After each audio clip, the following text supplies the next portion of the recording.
Gusto kang mukaon og lechon apan 150 or 150 pesos ra ang imong kwarta? Pwede sa combo lechon. Aduna na kay duha kadagkong puso, dinuguan ug soft drinks. E di busog na ka. Kung asa kini atong tilawan sa report ni Alan Domingo.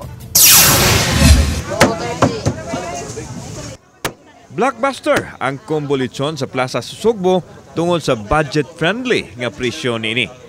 Tungod kay mukapin sa 900 pesos ang presyo kada kilo, dili makaya sa mga tao nga instant maniod to, ilabi na kung nag-inusara ka. Aron, siguradong matilawan kini sa kadaghanan, gihimo nilang combo lechon ang ilang serving. Dunay lechon, duha ka dagkong puso, dinuguan og soft drinks o mineral water sa kantidad nga 150 o 150 lang. Gani usa sa nakahatag og lami ang sabaw sa ilang litson nga ibahog sa puso nga makapadugang sa kalami.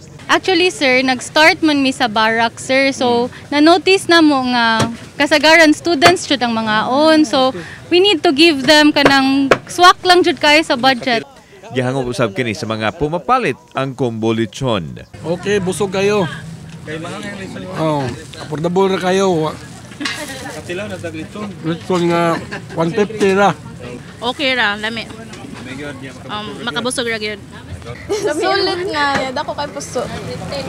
Lechon pa gyud. Yes. Nga napad siya kan soft drinks. Kumabitaw nami ari.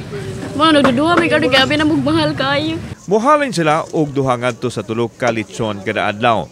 Matag Huwebes ug Biyernes lang usab kini matilawan kay maura sab ang ilang pagpaninda sa plaza sa Sugbo. Kauban si Clover Lumayag ug Rod Prado. Ako si Alan Domingo. Balitang Bisdak.